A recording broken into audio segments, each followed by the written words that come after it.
ডাকছিল, ডাকার পরে এখানে মালিক পক্ষ থেকে অভিযোগ দিয়েছে যে আমরা চাবিচ্যুত করি কারে, গাড়ি চুরি হয়, চুরের সাথে চালকরা একটা সম্পৃক্ত আছে।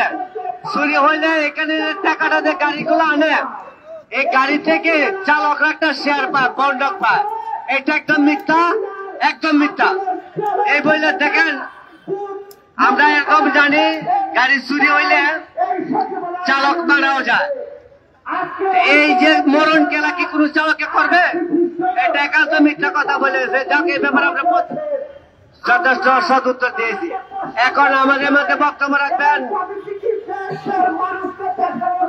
শ্যামপুরটার প্রতিনিধি শাহিনুর ভাই। শাহিনুর ভাই,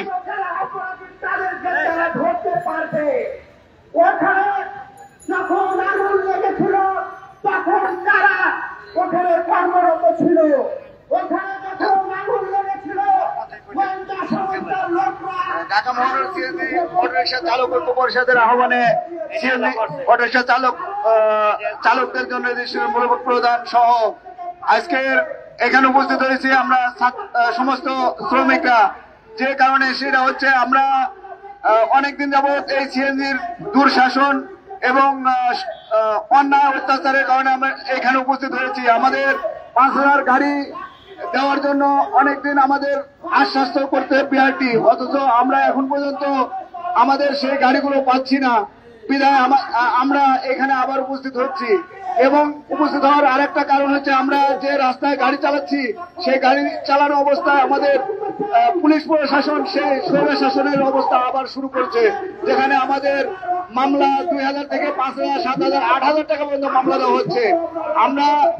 আমরা একটা চালক সারাদিনে মালিকের জমা দিয়ে 300 থেকে 500 টাকা আয় করতে পারি, সেই জায়গায় যদি একটা চালক 2,000 থেকে 5,000, 8,000 টাকা মামলা হয়, সেই মামলা আমাদের মতো ড্রাইভার কতদিন লাগে তার সেই একটা মামলা ভাঙাতে?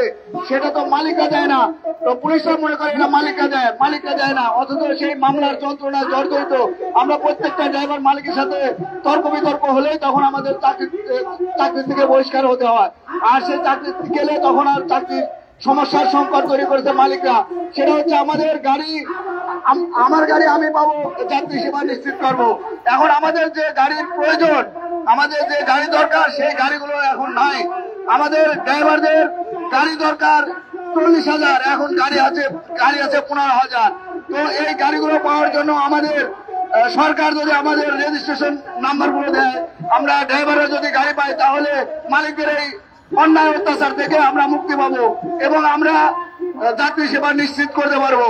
এবং আমাদের এই গাড়িগুলো 40,000 গাড়ি পেলে আমাদের মালিকদের যে সংকট তৈরি করে রেখেছে, ড্রাইভাররা গাড়ি পাচ্ছি না, জমা বেশি নিচ্ছে, এই কৃত্রিম সমাধান থেকে আমরা বেরিয়ে আসতে পারবো এবং মালিকদের জমা 900 থেকে তখন 600 নিতে বাধ্য হবে মালিকরা। তাই সাংবাদিক ভাইদের অনুরোধ করতে চাই, আপনারা বিআরটি কর্তৃপক্ষের কাছে এই ব্যাপারে প্রশ্ন করে আমাদের এই কৃত্রিম সমাধানটা শেষ করেন, যাতে আমাদের গাড়িগুলো আমরা পাই। আমাদের গাড়ি পাওয়ার পরে আমরা যাতে সমস্ত যাত্রী সেবা নিশ্চিত করতে পারি এবং মালিকদের অন্যায় কাজ থেকে তাদেরকে সরাতে পারি। তাই এই কথা বলে আমি আমার বক্তব্য শেষ করছি। মজদুর, ধন্যবাদ শাহিনুর ভাইকে। আমাদের মধ্যে এখন বক্তব্য রাখবেন বাংলাদেশ ট্রেড ইউনিয়নের নগর কমিটির বিপ্লবী সাধারণ সম্পাদক ও ঢাকা মহানগর সিএনজি রিক্সা চালক ঐক্য পরিষদের উপদেষ্টা অ্যাডভোকেট বেলায়েত নয়ন ভাই।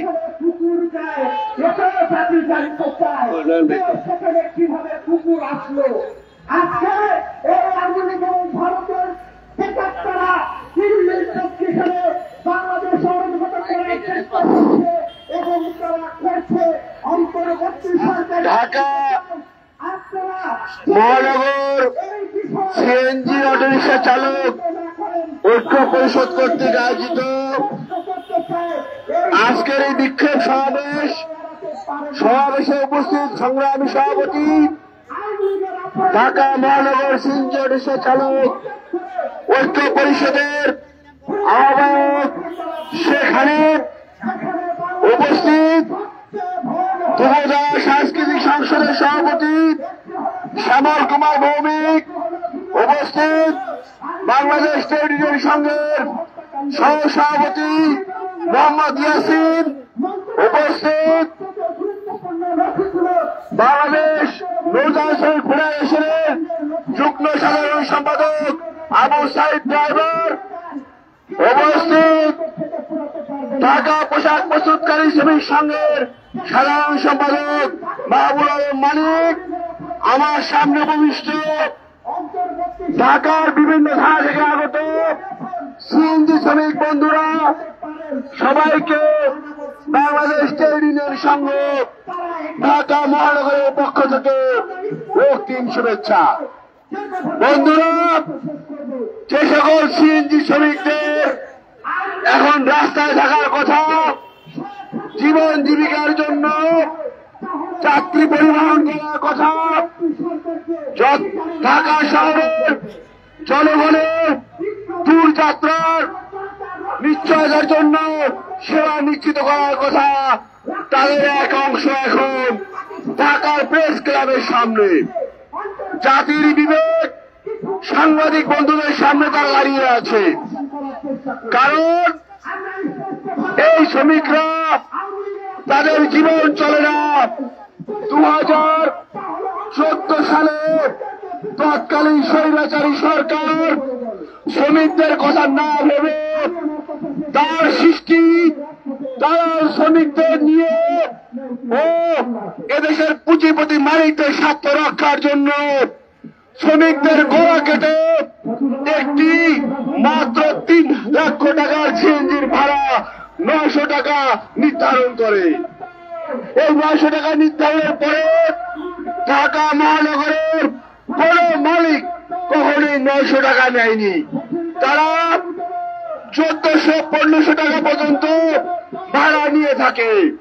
শ্রমিকরা এই ভাড়ার বিরুদ্ধে যখনই প্রতিবাদ করে তখনই দেখা যায় শ্রমিকদেরকে চাবিচ্যুত করা হয়, লাঞ্ছিত করা হয়, শারীরিকভাবে নির্যাতন করা হয়, ওই এলাকায় থাকতে দেওয়া হয় না, শ্রমিকরা কর্মহীন হয়ে পড়ে। বন্ধুরা, 2007 সালে ফখরুদ্দিন মঈনুদ্দিন সরকার শ্রমিকদের চাহিদার কথা চিন্তা করে শ্রমিকদের জন্য হয় না। বন্ধুরা, আমরা যখন রাস্তায় নামি আমাদের এই যে রাস্তায় নামার সাথে সাথে দেখা যায় আমাদের আইন শৃঙ্খলা রক্ষাকারী বাহিনীর একটি অংশ লোক দৃষ্টিতে তাকিয়ে থাকে সিএনজির দিকে। পেলেই সিএনজি দাও মামলা, পেলেই সিএনজি করো মামলা। কারণ এই মামলা করার এত আগ্রহ কেন? আগে আমরা জানতাম আমাদের ট্রাফিক পুলিশরা ব্যাপক পরিমাণ দুর্নীতিবাজ। এরা কি করতো? সিএনজি থামাইয়া 50 টাকা 100 টাকা নিত। এখন আর সেটা করে না। এখন সে টাকার প্রয়োজন হলে মামলা করে দেয়। এই মামলার ফলাফল কি শোনা যায়? কথিত আছে এই মামলা করলে তার 40 ভাগ নাকি ওই ট্রাফিক কর্মকর্তা তার বেতনের সাথে পায়। কি দুঃখজনক বিচার ব্যবস্থা, কি লজ্জাজনক বিচার ব্যবস্থা। আগামীকালকে হাইকোর্টের বিচারপতিরা যদি বলেন আমি বিচার করেছি, সরকার 100 কোটি টাকা লাভ করেছে, এখান থেকে আমাকে 40% দিয়ে দাও, তাহলে সে 40 কোটি টাকা মালিক হয়ে যাবে। এটা কি কোন রাষ্ট্র ব্যবস্থায়, এটা কি কোন রাষ্ট্র ব্যবস্থায় মেনে নেওয়া সম্ভব? এটা কি ধরনের রাষ্ট্র ব্যবস্থা? আমরা স্বাধীনতার কথা বলি, 47-এর স্বাধীনতা, 71-এর স্বাধীনতা, 24-এর স্বাধীনতা, সচিবালয়ের আগুন। এ আগুন কেন? এ আগুন আওয়ামী লীগ বিএনপির খেলা না ভাই। এ আগুন জাতীয় পার্টি জামাতের খেলা নয়। এ আগুন সাম্রাজ্যবাদের খেলা। মার্কিন সাম্রাজ্যবাদের বিরুদ্ধে রাশিয়ান সামাজিক সাম্রাজ্যবাদ ও চীন সাম্রাজ্যবাদের খেলা। বাংলাদেশকে আগামী দিনের যুদ্ধক্ষেত্রে রূপান্তর করার জন্য সাম্রাজ্যবাদের যে পরিকল্পনা, সেই পরিকল্পনার ফল হচ্ছে আজকের এই সচিবালয়ের আগুন। যেখানে ছিলাম বন্ধুরা, সিএনজি শ্রমিকরা আজকে রাস্তায়, কারণ 2007 সালের পরে 14 সালের পরে 4 বার গ্যাসের দাম বেড়েছে, জিনিসপত্রের দাম বেড়েছে। 2007 সালে সরকারি কর্মকর্তা কর্মচারীরা যা বেতন পেতেন তার 2 গুণ বৃদ্ধি পেয়েছে। আমার সিএনজি শ্রমিকের মিটারটি আর আপডেট হয়নি। সিএনজি শ্রমিককে বলা হলো তুমি 14 সালের আইনে চলবা। বাজার তো আর 14 সালের আইনে নাই ভাই। 14 সালে যে চাল কিনতে পারতাম সে চাল তো এখন আমি পাই না, যে ডাল কিনতে পারতাম সে ডাল তো আমি এখন কিনতে পারি না। আমি আমার কষ্টের কথা, আমার দুঃখের কথা যখন যাত্রীকে বলি, যাত্রীরা আমাদের দুঃখের কথা বোঝে। একটা ভাড়া নির্ধারণ করি উভয় পক্ষের আলোচনার মধ্য দিয়ে। প্রশাসন কি জানে না আরবিট্রেশনের এই অ্যাক্ট অনুযায়ী যদি 2 পক্ষ আলোচনার মাধ্যমে কোন সমস্যার সমাধান করে তাহলে সেখানে কোনো আইন কার্যকর হয় না।